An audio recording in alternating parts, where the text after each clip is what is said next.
Welcome to IBTV. ముందుగా headlines చూద్దాం. కవిత లేఖపైన స్పందించిన కేటీఆర్ అంతర్గత విషయాలను అంతర్గతంగానే చర్చించాలన్న మాజీ మంత్రి. పార్టీలో ప్రతి ఒక్కరూ కార్యకర్తలనని అందరికీ రూల్స్ వర్తిస్తుందని వ్యాఖ్య. బీఆర్ఎస్ ప్రజాస్వామ్యబద్ధమైన పార్టీ అన్న కేటీఆర్.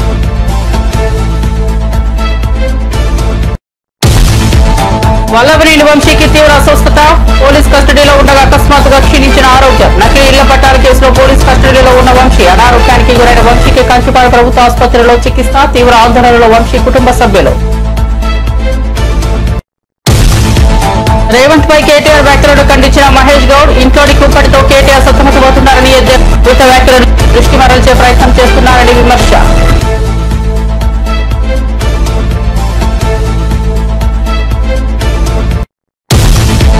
ఢిల్లీలో కేంద్ర మంత్రులతో ఏపీ సీఎం చంద్రబాబు సమావేశాలు. మీడియాకు వివరాలు తెలిపిన చంద్రబాబు ఏపీ సమగ్ర అభివృద్ధిపై కేంద్ర మంత్రులతో చర్చించినట్లు వెల్లడి.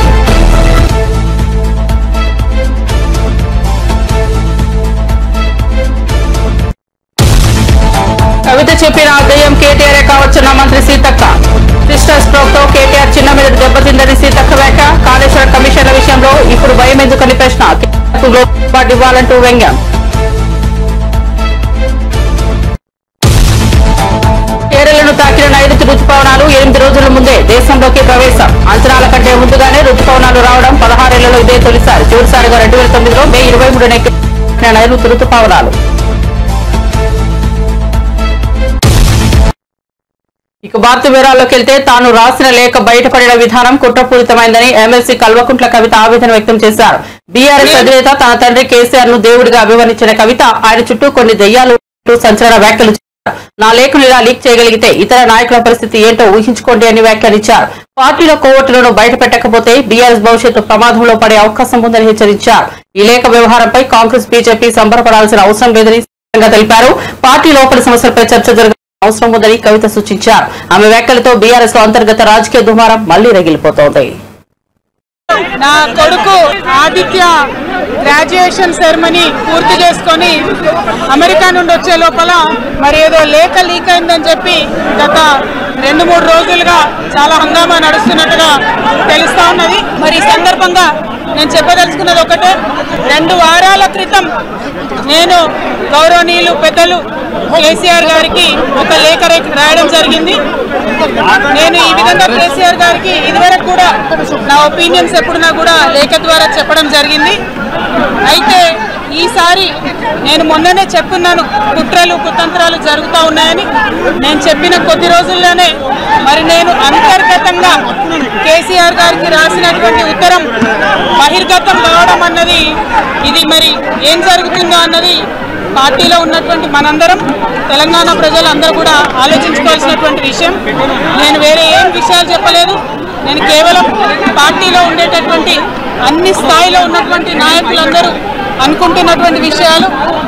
దాదాపు సగం తెలంగాణ నేను ఈ సందర్భంగా ఈ మధ్యలో టూర్ చేసినటువంటి సందర్భంలో తెలంగాణ ప్రజలు అనుకుంటున్నటువంటి విషయాలను మాత్రమే నేను పెద్ద ఎత్తున చెప్పడం జరిగింది తప్పితే నా పర్సనల్ ఎజెండా ఏమీ లేదు.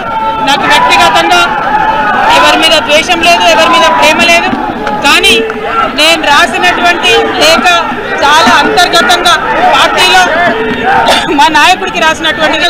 అటువంటిది బహిర్గతమైందంటే మరి దాని వెనుక ఉన్నది ఎవరు అన్నటువంటిది ఆలోచించుకోవాల్సినటువంటి సందర్భం. I have return to my father Shri KCR garu feedback which I got from every stature of the leader from our party and from Telangana people broadly 2 weeks back. I've always written to my father at various stages. Whenever I needed to give him any feedback, I've always written to him. But this time it got out. I believe it is a handiwork of some of the cowards in the party, and the party should decide how to deal with them. And I have not written anything negative against KCR Garu or the party. To strengthen the party and to work for the people of Telangana. Feedback mechanism is necessary, and that is what I have done. Thank you. Jai Telangana. KCR Garu దేవుడు కానీ కేసీఆర్ గారి చుట్టూ కొన్ని దయ్యాలు ఉన్నాయి. వాళ్ళ వల్ల చాలా నష్టం జరుగుతున్నది. పార్టీలో ఉండేటటువంటి నాకు, నేను కేసీఆర్ గారి కూతుర్ని, అంతరంగికంగా నేను రాసినటువంటి లేఖనే బయటికి వచ్చిందంటే మరి ఇతర సామాన్యుల సంగతి, ఇతరుల పరిస్థితి ఏంటి పార్టీలో అన్నది ఇవాళ చర్చ జరగాల్సినటువంటి అవసరం ఉన్నది. దానికోసమే ఇవాళ నేను మీతో మాట్లాడుతూ ఉన్నాను. రెగ్యులర్గా నేను ఇచ్చిన ఫీడ్బ్యాక్ అందులో స్పెషల్ ఏం లేదు. ఏ మీటింగ్ అయినా ఏదైనా కూడా నేను సార్కి ఇస్తానే ఉంటాను. కానీ ఈసారి ప్రత్యేకించి బయటికి రావడం అన్నది నేను బాధాకరంగానే ఉన్నది. అయితే ఈ లేఖ, ఈ విషయం అంతా చూసుకొని కాంగ్రెస్ బీజేపీ పార్టీలు బాగా సంబరపడుతున్నట్టున్నాయి. జ్యోతి ప్రపంచ జరిగినట్టుగా ఏదో బీఆర్ఎస్ పార్టీ ఆగమైంది, కేసీఆర్ గారికి అంత ఫీల్ లేదు. మా నాయకుడు కేసీఆర్ గారే, కేసీఆర్ గారి నాయకత్వంలోనే తెలంగాణ బాగుపడుతుంది, ముందుకు పోతుంది. అందులో ఎటువంటి అనుమానం లేదు. కేసీఆర్ గారి నాయకత్వంలోనే బీఆర్ఎస్ పార్టీ కూడా ముందుకెళ్తుందని చెప్పి నేను పార్టీలో ఉన్నటువంటి చిన్న చిన్న లోపాలను డిస్కస్ చేసుకొని ఆంధ్రప్రదేశ్ సీఎం చంద్రబాబు నాయుడుపై బీఆర్ఎస్ ఎమ్మెల్యే జగదీష్ రెడ్డి విమర్శలు కురిపించారు. అంత గొప్పవాడైతే ఇప్పటి వరకు ఒక్క సచివాలయం కూడా ఎందుకు కట్టలేకపోయాడు? రైతులకు ఇంకా 6 గంటల కరెంట్ ఎందుకు ఇస్తున్నాడని ప్రశ్నించారు. గుజరాత్ లోనూ అదే పరిస్థితి ఉందని చెబుతూ అందులో ఏ మెరుగు ఉండదని విమర్శనార్థంగా ప్రస్తావించారు. కేసీఆర్ మాట్లాడితే మోడీ బట్టలు ఊసిపోవడమే సాధారణమైపోతుందని ఆయన వ్యాఖ్యానించారు. ఈ మధ్యన సార్ చెప్పిన సామెత ఉంది కదా మన సభలో, అని చెప్పి దాన్ని ఏదో విషయాలు కలబడ్డట్టు ఈ చంద్రబాబు అంత మొగుడు ఎంత మనగాడి అయితే ఎందుకు అమరావతిలో ఒక్క సెక్రటేరియట్ కట్టుకోలేకపోయాడు? 5 సంవత్సరాలు క్లియర్ పరిపాలన చేసిండు కదా. మోడీ ఆయన చేతిలో ఉన్నాడు కదా. వాళ్ళ మోడీలో స్వయంగా వచ్చి శంకుస్థాపన చేసిండు కదా. మేము కూడా ఏం కిటికీలు పెట్టకుండా మా కేసీఆర్ సార్ కూడా వచ్చి ఆశీర్వాదం వచ్చిండు కదా మీకు. అయినా ఎందుకు ఒక్క బంగ్లా కట్టలేకపోయినాం? కేసీఆర్ ఉన్నదాన్ని మూలగొట్టి అద్భుతమైన బంగ్లా కట్టిందాడు సచివాలయాన్ని మొత్తం భారతదేశం అంతా చూసేటట్టు.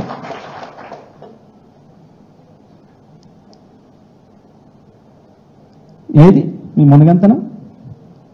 మహామేధావులు ఇంత పొడి సర్టిఫికేట్ రాసుకుంటారు, వాళ్ళకి వాళ్ళే సంతకాలు పెట్టుకుంటారు, ఇట్లా దేశం భుజాలు కొట్టుకుంటారు, వాళ్ళకి వాళ్ళే. ఏమైంది తెలివి? ఎందుకు ఇవ్వాలని కూడా ఇంకా 6-7 గంటల కరెంట్ ఉంది ఆంధ్రప్రదేశ్లో. ఇవాళకి కూడా 6-7 గంటల కరెంటు రైతాంగానికి. ఎందుకు కేసీఆర్ ఇవ్వగలిగింది 324 గంటల కరెంట్? ఒక ఆంధ్రప్రదేశ్లో కాదు, గుజరాత్లో కూడా 6 గంటల కరెంట్ ఇప్పటికి కూడా రైతాంగానికి. 6 ఉంటే 6 గంటలు, 6 నిమిషాలు కూడా ఎక్కువ, 6 సెకండ్లు కూడా ఎక్కువ. ఆ రాహుల్ గాంధీ కూడా పెద్ద కార్యకర్త దొరికింది మోడీకి కాబట్టి నడుస్తుంది కానీ వాళ్ళ రాజ్యం. కేసీఆర్ కనుక నోరు ఇవ్వడం మొదలు పెడితే మోడీ బట్టలు వేసిపోవడం ఖాయం. నేను కొట్టుకుంటున్న గప్పాలు రాయించుకుంటున్నవి మీడియాని భయపెట్టి, పొలిటికల్ కూడా భయపడుతుండే ఈడీలకు ఐటీలకు. ఈ మీడియా హౌస్ భయపడా? వాళ్ళు చేసే పనులే అవ్వాలి. హైదరాబాద్ ఉప్పల్ నియోజకవర్గంలో బీజేపీ ఎంపీ ఈటెల రాజేందర్ దేశభక్తి ఉల్లాసంతో తెలంగాణ ర్యాలీ నిర్వహించారు. జాతీయ జెండాలతో కూడిన ఈ ర్యాలీలో బీజేపీ కార్యకర్తలు, స్థానిక యువత పెద్ద సంఖ్యలో పాల్గొన్నారు. ప్రజల్లో దేశభక్తి, గౌరవ అవహాలను పెందుపరచడమే లక్ష్యంగా ఈటెల ఈ కార్యక్రమాన్ని చేపట్టారు. దేశానికి త్యాగాలు చేసిన యోధులను స్మరించుకుంటూ తెలంగాణ పత్రికను గౌరవించాలన్న సందేశాన్ని ఈ ర్యాలీ ద్వారా ప్రజల్లోకి తీసుకెళ్లారు. తిలకాన్ని అయితే పాకిస్తాన్ ఉగ్రం మూకలు తుడిపేసిండ్రో,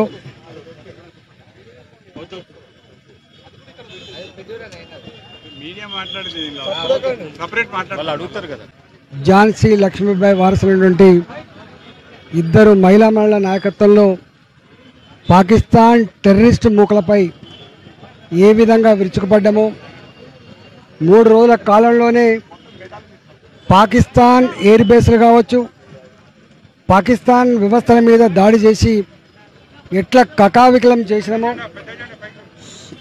దెబ్బకే పాకిస్తాన్ దిమ్మ తిరిగి కాళ్ళబేరానికి వచ్చిందో, ఆ తదుపరి పరిణామాలకు భారత జాతికి జాతి నరేంద్ర మోడీ గారికి మద్దతు ఇవ్వాలి, భారత సైన్యానికి స్ఫూర్తినివ్వాలని చెప్పి ప్రతి జిల్లాలో, ప్రతి నియోజకవర్గంలో తిరంగ ర్యాలీలను ఏర్పాటు చేసింది. ఈరోజు 11:30కు ఉప్పల్ నియోజకవర్గంలో ఎన్వీఎస్ఎస్ ప్రభాకర్ గారు, మాజీ శాసనసభ్యులు, అదేవిధంగా సుభాష్ రెడ్డి గారు, మాజీ శాసనసభ్యులు, శాసన మండలి సభ్యులు జనార్దన్ రెడ్డి గారు, మా జిల్లా అధ్యక్షుడు మల్లారెడ్డి గారు, మహిళా సంఘ రాష్ట్ర నాయకురాలు రాష్ట్ర అధ్యక్షులు శిల్పారెడ్డి గారు, తాడూరు శ్రీనివాస్ గారు, కార్పొరేటర్లు శ్రీవాణి గారు, చేతన గారు, అదేవిధంగా డివిజన్ నాయకులు, సీనియర్ నాయకుల నాయకత్వంలో ఈరోజు సంఘీభావ ర్యాలీ నిర్వహించడం జరిగింది.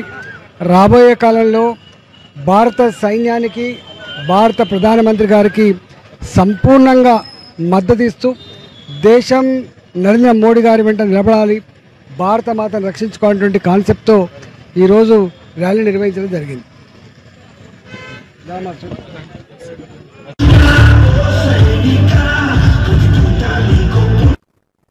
బీఆర్ఎస్ వర్కింగ్ ప్రెసిడెంట్ కేటీఆర్ పై మంత్రి సీతక్క తీవ్ర విమర్శలు గుప్పించారు. కేటీఆర్ కి చిన్న మెదడు చితికిపోయిందంటూ ఘాటుగా వ్యాఖ్యానించారు. ఎమ్మెల్సీ కవిత లేఖలో పేర్కొన్న దెయ్యాలలో కేటీఆర్ కూడా ఉండే అవకాశం ఉందని అనుమానం వ్యక్తం చేశారు. కవిత చెప్పిన ధైర్యం కేటీఆర్ కావచ్చని నా అనుమానమని అన్నారు. కాళేశ్వరం ప్రాజెక్టు దోపిడీపై ఏర్పాటు చేసిన కమిషన్ ఎదుట కేటీఆర్ విచారణకు హాజరు కాకపోవడానికి భయపడుతున్నారని విమర్శించారు. అవినీతిని ప్రశ్నించే ధైర్యం లేకే ఆయన ఇటువంటి వ్యాఖ్యలతో దృష్టి మార్చే ప్రయత్నం చేస్తున్నారని ఆరోపించారు. ఇవాళ రాహుల్ గాంధీ గారి మీద పెట్టేటువంటి అభియోగాలు కక్షపూరితం. ఇవాళ సభ్య సమాజం అర్థం చేసుకోవాలి. వాళ్ళు సొంత ఆస్తుల కోసం ఎప్పుడు పాకులాడలేదు, సొంత పదవుల కోసం ఎప్పుడు పాకులాడలేదు. 36 సంవత్సరాలు అయింది ఇప్పటికి రాజీవ్ గాంధీ చనిపోయి. ఆ రోజు నుంచి ఈ రోజు వరకు ఆ కుటుంబం పదవులలో లేదు. నిరంతరం ప్రజల కోసం పాటుపడుతుంది, వ్యవస్థ కోసం పాటుపడుతుంది. అదే విధంగా మరి సమాజాన్ని ఐక్యంగా ఉంచడం కోసం పాటుపడుతుంది. అందరి సమానత్వం కోసం, పేదల అభ్యున్నతి కోసం పాటుపడుతుంది కాంగ్రెస్ పార్టీ. ఇక్కడ రేవంత్ రెడ్డి గారు కూడా మరి విజయవంతంగా తన యొక్క పరిపాలన కొనసాగిస్తుంటే అహంకారంతో ఉన్నటువంటి కేటీఆర్ వాళ్ళ ఫ్యామిలీ నిరంతరం టార్గెట్ చేసి సోషల్ మీడియాను వేదికగా చేసుకొని అబద్ధాలను ప్రచారం చేయడంలో గ్లోబల్స్ ను మించినటువంటి గ్లోబల్ ప్రచారకర్త ఎవరు అంటే అది కేటీఆర్ ఆయన సోషల్ మీడియా. కాబట్టి ఇవన్నీ చేసేటువంటి తప్పుడు ప్రచారాలు పబ్లిక్ నమ్ముతలేరు. కాబట్టి పదే పదే అబద్ధాన్ని ప్రచారం చేసి అదే నిజమని నమ్మించేటువంటి ఆ యొక్క మానసిక వ్యాధిలో కేటీఆర్ ఉన్నాడు. ఇంకా సిస్టర్ స్ట్రోక్ లాంటి స్ట్రోకులు చాలా ఎదుర్కొంటావు ఇలాంటి తప్పుడు ప్రచారాలు చేస్తే. ప్రజలు తాటదీస్తారు. కాబట్టి తప్పుడు ప్రచారాలు మానుకొని వాస్తవాల మీద నిలబడి ఒక నిర్మాణాత్మకమైనటువంటి ప్రతిపక్షంగా నువ్వు కొనసాగు. అప్పుడు బాగుంటది. ప్రజలు నిజంగా నువ్వేమన్నా మంచి మాట్లాడితే ఇది నిజమే కదా అని అనుకుంటారు. కానీ అబద్ధాలను అనేక సార్లు చెప్పడం మూలంగా నువ్వు అబద్ధానికి పుట్టిన బిడ్డగా మారిపోయినవు, అబద్ధానికి పుట్టిన వ్యక్తిగా ఉంటావు. గోబెల్స్ ను మించిన మరి గ్లోబల్ ప్రచారకర్తగా నువ్వు మిగిలిపోతావు. అది గుర్తుపెట్టుకో కేటీఆర్. రాహుల్ గాంధీ గారి మీద రేవంత్. జమ్మూ కాశ్మీర్లోని పూంచ్ జిల్లాకు కాంగ్రెస్ నేత రాహుల్ గాంధీ చేరుకున్నారు. ఇటీవల పాకిస్తాన్ దళాలు జరిపిన సరిహద్దు కాల్పుల్లో బాధపడిన గ్రామాల ప్రజలను పరామర్శించేందుకు ఆయన ఈ ప్రాంతాన్ని సందర్శించారు. బాధిత కుటుంబాలను దగ్గరగా కలుసుకుని వారి ఆవేదనను పంచుకున్నారు. బాధితులకు అన్ని విధాలుగా అండగా ఉంటానని భరోసా ఇచ్చారు. దేశ రక్షణ కోసం పోరాడుతున్న జవాన్ల త్యాగాలను రాహుల్ గాంధీ ప్రశంసించారు. You play really hard. Big hug to all of you. Love you.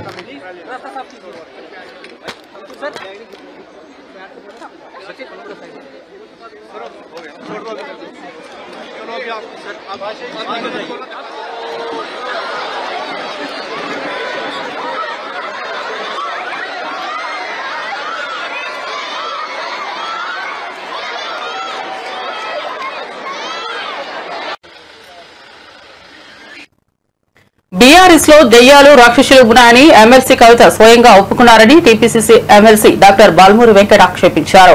Kalvakuntla కుటుంబంలో దోచుకున్న సొమ్ము పంచుకోవడమే అసలైన పంచాయతీ అని మండిపడ్డారు. కేసీఆర్ చుట్టూ ఉన్న దెయ్యాలెవరో తెలంగాణ ప్రజలకు కవిత స్వయంగా వివరించాలని డిమాండ్ చేశారు.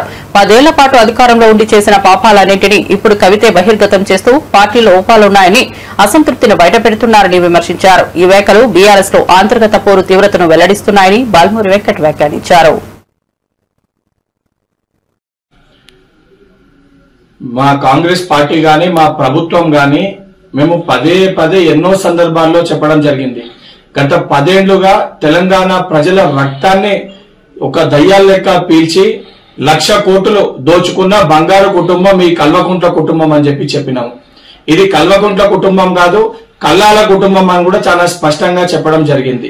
నిన్న కవిత గారు ప్రెస్ మీట్ లో మాట్లాడుతూ చాలా స్పష్టంగా కొంతమంది దయ్యాలు ఉన్నారు అని చెప్పి తను కూడా అదే మాటని అంగీకరించడం జరిగింది. ఈ రోజు పంచాయతీ కేవలం వాళ్ళ కుటుంబం మధ్యలో ఉంటే మాకు దాంతో ఎటువంటి సంబంధం లేదు. కానీ ఆ దోచుకున్న 1,00,000 కోట్ల పంపకాలతోటి వచ్చిన పంచాయతీ కాబట్టి ఇది ఆ 1,00,000 కోట్లు దోచుకున్న మరి దయ్యాలు ఎవరు?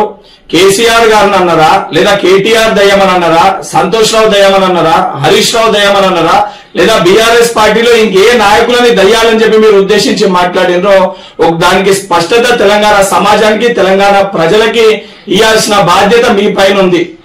శాసన మండలి సభ్యునిగా కవిత గారిని దీనిపైన స్పష్టత ఇవ్వాల్సిందిగా కోరుకుంటున్నా. మీకు ప్రేమలు ఉన్నాయా, ద్వేషాలు ఉన్నాయా, మీ అన్నా చెల్లెల మధ్యలో ఏ పంచాయతీలు ఉన్నాయో మాకు సంబంధం లేదు. కానీ 1,00,000 కోట్లు దోచుకొని ఆ పంపకాల్లో వచ్చిన పంచాయతీ కాబట్టి మేము పదే పదే వీళ్ళు దయ్యాలు లెక్క గత 10 ఏళ్ల మీ పరిపాలనలో ప్రజల రక్తాన్ని పీల్చుకొని తిన్నారని చెప్పి మేము కూడా చెప్పినాము. ఆ చెప్పిన మాటల్ని మీరు ఈ రోజున మీరు కూడా స్వయంగా ఆ కుటుంబంలో ఉన్న ఒక కుటుంబ సభ్యురాలు కల్వకుంట్ల కవిత గారు అంగీకరించారు. మరి అంగీకరించినప్పుడు ఆ దయ్యాలు, ఆ రాబందులు, ఆ రాక్షసుల పేర్లు కూడా తెలంగాణ ప్రజలకి స్పష్టత ఇవ్వాలని చెప్పి కవిత గారిని కోరుతున్నా.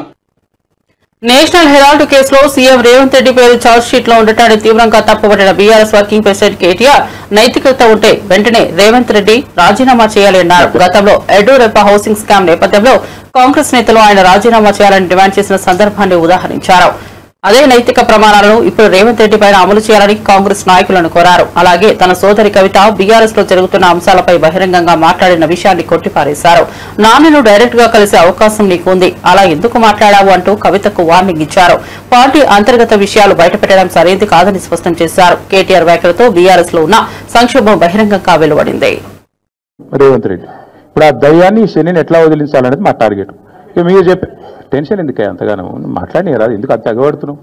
నేను అనేది ఏమంటే మీరు ఒకటి గుర్తుపెట్టుకోండి, లోక్సభ ఎన్నికలకు ముందు మేము పార్లమెంటు నియోజకవర్గాల వారీగా సమావేశాలు పెట్టాం, సమీక్షా సమావేశం. ఇక్కడ అసెంబ్లీలో ఓడిపోయాము, ఎట్లా ముందుకు పోవాలని చెప్పి దాదాపు 17 రోజుల పాటు మీరందరూ చూశారు. ఇక్కడే వేల మంది కార్యకర్తలతో కూర్చొని దాదాపు 7, 8, 9, 10 గంటలు వారితో చర్చించాం. ఆ ప్రాసెస్లో చాలామంది డైరెక్ట్గా మైకులో మాట్లాడిన వాళ్ళు ఉన్నారు, కొంతమంది చిట్టీల మీద రాసిచ్చిన వాళ్ళు ఉన్నారు, కొంతమంది కేసీఆర్ గారికి ఉత్తరం అందించండి అని చెప్పి ఉత్తరాలు ఇచ్చిన వాళ్ళు ఉన్నారు. కాబట్టి మా పార్టీలో we encourage open culture, democracy కాబట్టి, డెమోక్రాటిక్ పార్టీ కాబట్టి, ప్రజాస్వామిక స్ఫూర్తి ఉన్న పార్టీ కాబట్టి మా పార్టీ అధ్యక్షుల వారికి ఎవరైనా సూచనలు చేయాలనుకుంటే ఉత్తరాలు రాయొచ్చు. అదేదో చాలా గొప్ప విషయం అన్నట్టు మీరందరూ అంత బాధపడిపోవాల్సిన అవసరం ఏం లేదు. నేను అనేది ఏమంటే మా పార్టీలో డెమోక్రసీ ఉంది కాబట్టి మా పార్టీ అధ్యక్షుల వారికి, మా పార్టీ నాయకులు ఎవరైనా సరే అప్పుడప్పుడు సూచనలు సలహాల రూపంలో లిఖితపూర్వకంగా ఇవ్వచ్చు, ఓరల్గా ఇవ్వచ్చు, రకరకాలుగా ఇవ్వచ్చు. అట్లాగే నేను ఒక మాట మాత్రం చెప్తాను, మనం ఎవరైనా సరే పార్టీలో ఏ హోదాలో ఉన్నా కొన్ని విషయాలు అంతర్గతంగా మాట్లాడాల్సిన విషయాలు అంతర్గతంగా మాట్లాడితేనే బాగుంటుంది. పార్టీ ఫోరమ్స్ ఉన్నాయి, అధ్యక్షుల వారితో కలిసే అవకాశం ఉంది, లేదా ఆఫీస్ బేరర్స్ ఉన్నారు, కలిసి చెప్పుకునే అవకాశం ఉంది. కాబట్టి అంతర్గతంగానే కొన్ని విషయాలు మాట్లాడితే బాగుంటుంది. అది అందరికీ వర్తిస్తుంది, వీళ్ళకి వాళ్ళకని కాదు, అందరికీ వర్తిస్తుంది. తప్పకుండా ఎవరమైనా ఒకటే, ఈ పార్టీలో అందరం కార్యకర్తలమే, అందరికీ కూడా ఇదే సూత్రం వర్తిస్తుంది. కాబట్టి మీరు కూడా దయచేసి ఇంత ఇంపార్టెంట్ ఇష్యూ మాట్లాడితే దీని మళ్ళీ మీరు, నాకు తెలుసు మీ సంగతి, you are intelligent, unfortunately I'm also intelligent. కాబట్టి నేనేమంటానంటే మీరు ఏం పెడతారో, మీరు ఏం హెడ్డింగ్ పెడతారో తెల్లారు నాకు తెలుసు, మీ బాధలు కూడా నాకు తెలుసు, మీ మేనేజ్మెంట్లోకి ఉండే అవస్థలు నాకు తెలుసు, రేవంత్ రెడ్డి గారి ఒత్తిళ్లు తెలుసు. కాబట్టి నేను ఎక్కువ చెప్పను, ఒకటి మాత్రం చెప్తాను, మా పార్టీలో డెమోక్రసీ ఉంది, మా పార్టీలో సలహాలు సూచనలు ఎవరైనా ఇవ్వచ్చు, ఎట్లా అయినా ఇవ్వచ్చు. గతంలో పార్లమెంట్ సమావేశాల సందర్భంగా లేఖలు వచ్చినాయి, సూచనలు వచ్చాయి, అట్లా వచ్చినప్పుడు వాటిని ప్రజాస్వామికంగా స్వీకరిస్తాం. థ్యాంక్ యూ, మీ అందరికీ థ్యాంక్ యూ. నేషనల్ హెరాల్డ్ విషయంలో ఏమైనా అడగదలుచుకుంటే బ్యాక్ టీవీ కానీ ఇంకో టీవీ కానీ అడగచ్చు. నేషనల్ హెరాల్డ్ విషయంలో ఏమైనా మాట్లాడదలుచుకుంటే మాట్లాడండి, చెప్తాను. మిగతా విషయాలు ఆల్రెడీ నేను చెప్పాను, అంతకంటే ఎక్కువ చెప్పాల్సిన అవసరం. నేషనల్ హెరాల్డ్ విషయంలో, యంగ్ ఇండియా విషయంలో, మీ కుంభకోణం విషయంలో మీకు ఏమైనా అడగదలుచుకుంటే అడగండి. ఓకే, అన్ని పార్టీలో ఉంటారు, రేవంత్ రెడ్డి కోవట్లు ఉంటే ఉండొచ్చు, ఏముంది అందులో. Coverts will expose themselves. ఒక నిమిషం, they coverts will expose themselves in due course of time. ఎందుకు తొందర ఎందుకు? ఎస్ వాళ్ళు yes thank you. Finally BRS లో ఎమ్మెల్సీ కవితను సస్పెండ్ చేసేందుకు స్కెచ్ వేయబడుతోందని పార్టీ నేత సామా రామ్మోహన్ రెడ్డి సంచలన వ్యాఖ్యలు చేశారు. కవిత లేఖలో పేర్కొన్న దెయ్యాలు అనే వాళ్లే సంతోష్ రావు, కేటీఆర్, హరీష్ రావు అంటూ తీవ్ర ఆరోపణలు చేశారు. కవితను దూరం చేసి కేటీఆర్ అధికారాన్ని పొందే ప్రయత్నం చేస్తున్నారని విమర్శించారు. కవిత దృష్టిలో కేసీఆర్ పక్కన ఉన్న పెద్ద దెయ్యం సంతోష్ రావేనని స్పష్టంగా పేర్కొన్నారు. తండ్రిని కలవాలనుకున్న కవితకు ఫోన్ ఇవ్వకుండా అడ్డుకున్నది కూడా అతడేనని సాము ఆరోపించారు. ఇది కుటుంబ రాజకీయం మాత్రమే కాదు, బీఆర్ఎస్ లో తీవ్ర అంతర్గత సంక్షోభానికి సంకేతమని రాజకీయ వర్గాలు అభిప్రాయపడుతున్నాయి.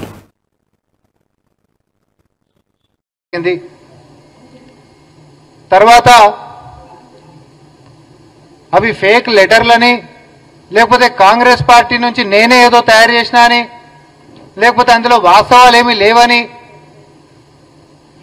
వాళ్ళ కింద ఉండి జీతాలు తీసుకుంటున్నటువంటి కొంతమంది సోషల్ మీడియా, తర్వాత కొంతమంది యూట్యూబ్ ఛానళ్ళు, తర్వాత వాళ్ళ ప్రచారం తప్ప వేరే ప్రజానికమో లేకపోతే ప్రజాస్వామ్యమో పట్టించుకున్నటువంటి కొంతమంది, ఇవన్నీ ఇదంతా కూడా ఒక ఫేక్ న్యూస్, ఫేక్ లెటర్లు అట్లాంటివి లేనే లేవు అని మాట్లాడితే, నిన్న విమానాశ్రయంలో స్వయానా కల్వకుంట్ల కవిత గారు ఆమె రాసినటువంటి లేఖ గురించి ప్రస్తావించినటువంటి అంశాన్ని నేను మళ్ళొకసారి గుర్తు చేస్తూ, ఆమె అక్కడికి ఆపకుండా కేసీఆర్ గారు దేవుడు లాంటి వాడు, కానీ ఆయన చుట్టుముట్టు కూడా దయ్యాలు చేరినాయి అనేటటువంటి ఒక అంశాన్ని ప్రస్తావించిండ్రు. ఈరోజు కాంగ్రెస్ పార్టీ ఇదే వేదిక నుంచి ఇంకొన్ని విషయాలు కూడా మేము ముందుకు తీసుకొని రాగలుగుతున్నాం. ఏమని? అసలు కన్న బిడ్డ తండ్రితోటి పంచుకోలేనటువంటి పరిస్థితులు, ఉత్తరాలు రాసి మరి చెప్పుకోవాల్సినటువంటి దుస్థితి, మరి ఆ దేవుడి పక్కన ఉంటున్నటువంటి ఏ దయ్యాలు కలిగించినాయి అనేటటువంటిది మనం మాట్లాడుకోవాలి. ఆమె దృష్టిలో, కవిత గారి దృష్టిలో కేసీఆర్ గారి పక్కనే ఉంటూ కన్న కూతురు యొక్క సమావేశాన్ని కూడా జరగనీయకుండా, తన మనసులోపటి మాటల్ని కూడా చెప్పనీయకుండా ఆపినటువంటి అతిపెద్ద దయ్యం ఎవరు అనంటే సంతోష్ రావు. కనీసం ఫోన్లు చేసినా తండ్రికి ఫోన్లు ఇయ్యలేనటువంటి పరిస్థితికి, చెప్పుకుందామనంటే చెప్పనియనటువంటి పరిస్థితికి, కేసీఆర్ గారి పక్కనే ఎప్పుడు ఉండుకుంటా ఎవరు మాట్లాడాలన్నా, ఎవరు కలవాలన్నా, ఎవరు ఏం చేయాలనో పరోక్షంగా ఈరోజు పార్టీని నిర్ణయిస్తున్నటువంటి శక్తిగా సంతోష్ రావు ముందుకున్నాడు. ఎమ్మెల్యేలు పత్రికలు ఇవ్వకపోతామనంటే కూడా దర్శనానికి ధరలు పెట్టినటువంటి చరిత్ర ఆయన కుంతి అనేటటువంటిది ఇదే మీడియా ముఖంగా నేను చెప్తా ఉన్నా. ఇక టీడీపీ ప్రభుత్వాన్ని ఉద్దేశించి వైఎస్ఆర్సీపీ సీనియర్ నేత మాజీ మంత్రి పేర్నినాని తీవ్ర హెచ్చరిక చేశారు. వల్లభనేని వంశీకి మీ కుట్రల వల్ల ఏదైనా జరిగితే అదే మిమ్మల్ని బలి తీసుకుంటున్నట్టు కూటమి ప్రభుత్వంపై ఘాటు వ్యాఖ్యలు చేశారు. గతంలో వంగవీటి రంగా హత్య ఎలా ఎన్టీఆర్ పతనానికి కారణమైందో గుర్తు చేస్తూ అదే తరహాలో ఇప్పుడు జరగొచ్చని సూచించారు. టీడీపీ ఎమ్మెల్యేగా ఉన్న సమయంలో వంశీ దొంగ పట్టాలు పంచాలని అభియోగం మోపితే ఆ సమయంలో ప్రభుత్వాన్ని నడిపిన మీరా ముద్దాయిలు కారా అని నిలదీశారు. ఇది రాజకీయ కుట్రగా అభివర్ణిస్తూ వైఎస్ఆర్సీపీ నేతలపై వేధింపులు పెరిగితే ప్రజా వ్యతిరేకత ఏ స్థాయికి చేరుతుందో ఆలోచించుకోవాలని అన్నారు. కూటమి ప్రభుత్వానికి పేర్నినాని ఇచ్చిన ఈ వార్నింగ్ రాజకీయ వర్గాల్లో చర్చనీయాంశమైంది. నేరం మీద ఆయనకి ఏముందో తెలియదు. మనకి అతనికి ఫైల్స్ ఉంది వెంటనే వచ్చేయాలి, మాకు ప్రాణం పోతుంది. ఫైల్స్కి ప్రాణం పోతాం ఏంటి? లబలబలు ఆడిపోయారు రాష్ట్రంలో ఉన్నటువంటి చంద్రబాబు దగ్గర నుంచి మొత్తం అంతా కూడా. ఫైల్స్కి తెచ్చి రమేష్ హాస్పిటల్లో వైద్యం కావాలంట. ఇతనికేమో ఊపిరాట్లేదు, ఊపిరితిత్తుల్లో సమస్య ఉందని చెప్పి చెప్పుకుంటా రోజు కోర్టు తీర్పు మీదకు రోజు రాత్రిపూట జైలు సెల్లో ఆక్సిజన్ పెట్టుకునేటువంటి పరిస్థితి, సిపిఆప్ మిషన్ పెట్టుకుని అతను రోజులు గడుపుతున్న పరిస్థితి ఉంటే, అంటే ఒక్కరోజు ఒక్కో వీళ్ళ తరపున పనిచేస్తే మాత్రం ఫైల్స్ ఉన్నాయని చెప్పిన ఎప్పుడో ఫైల్స్ ఆపరేషన్ చేయించుకుంటే ఫైల్స్ ఆపరేషన్ అయింది చచ్చిపోతాడంట. ఫైల్స్ ఆపరేషన్ అయితే చచ్చిపోతాడంట. ఇక్కడేం ఊపిరితిత్తులు దెబ్బతిన్నా కూడా చచ్చిపోరు. ఏంటి కేసు వంశీ మీద కేసే అంటే చంద్రబాబును ముఖ్యమంత్రిగా ఉన్నప్పుడు వల్లభనేని వంశీ తెలుగుదేశం పార్టీ ఎమ్మెల్యేగా ఉండి దొంగ పట్టాలు పంచిపెట్టాడనేటువంటి అభియోగం అంట. మరి ఆ ప్రభుత్వాన్ని నడిపిన ముద్దాయి చేయద్దా? అప్పుడున్న రెవెన్యూ మినిస్టర్ని ముద్దాయిం చేయొద్దా? తప్పుడు ప్రభుత్వం మీదే కదా. మీరు ఏదైతే వాళ్ళ వంశీ మీద అభియోగం చేస్తున్నారో, దొంగ పట్టాలు పుట్టించి పట్టాలు పంచిపెట్టాడు తెలుగుదేశం ప్రభుత్వంలో అని చెప్పని, దానికి కారణం మీరే కదా. మరి మీరు ముద్దాయిలు అవరా? తండ్రి కొడుకులు ముద్దాయిలు అవరా? కాబట్టి మీ ఏపోడు అంటే మీ జెండా మోస్తే ఏం పాపాలు చేసినా పర్లేదు. మీ జెండా మోస్తే పాపాలు చేసిన వాడికి 10 రోజుల క్రితం ఫైల్స్ ఆపరేషన్. బీఆర్ఎస్ లో నెలకొన్న తీవ్ర అంతర్గత సంక్షోభంపై టీపీసీసీ అధ్యక్షుడు మహేష్ కుమార్ గౌడ్ ఘాటు వ్యాఖ్యలు చేశారు.